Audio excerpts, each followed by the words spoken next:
Assalamualaikum warahmatullahi wabarakatuh. Perkenalkan, nama saya Muhammad Fajri Ramadan dengan NIM 67042011179.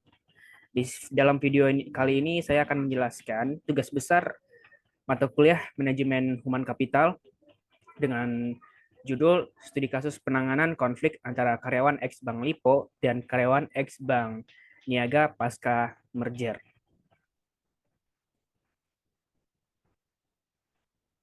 Langsung saja masuk ke permasalahan yang terjadi pada kasus ini. Pemain peran yang terlibat yaitu yang pertama ada karyawan ex Bank Lipo dan yang kedua tuh karyawan ex Bank Niaga.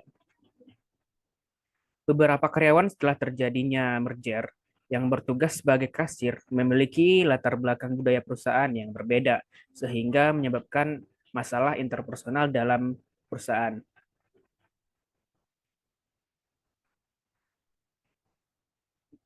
Akibat terjadinya merger antara perusahaan Lipo dengan Niaga, eh, terjadilah konflik yang membuat perbedaan budaya ya, antara karyawan Lipo dengan karyawan Bank Niaga. Adaptasi setiap karyawan itu penting ketika perusahaan melakukan merger menjadi sebuah perusahaan yang baru dengan melibatkan karyawan yang sama. CIMB Niaga sudah membuat sebuah program atas penggabungan sistem kerja, pendidikan, dan budaya, sehingga menjadi sebuah sistem yang baru dengan mengkolaborasikan dua sistem kerja yang lama tanpa mengesampingkan salah satu sistem kerja perusahaan yang lain. Pada awal merger, permasalahan lebih ditekankan pada ego, arogansi, sistem yang baru, dan tentunya dampak dari merger tersebut. Selain itu, karyawan ex Lipo maupun karyawan ex Niaga memiliki background sistem kerja yang berbeda. Perbedaan ini diatasi dengan saling bekerja sama yang nantinya akan menimbulkan konflik seperti masalah interpersonal dan lainnya. Selain latar belakang budaya berbeda, salah satu penyebab munculnya konflik karena perbedaan nilai yang menjadi patokan tiap orang dalam berperilaku. Ketika karyawan bekerja dengan aktivitas kerja yang selaras dengan sesuatu yang mereka anggap penting, maka energi, motivasi, hasrat, dan keinginan mereka pun akan muncul untuk mencapai tujuan tersulit sekalipun. Konflik itu wajar adanya. Manusia memiliki karakter dan ego yang berbeda-beda.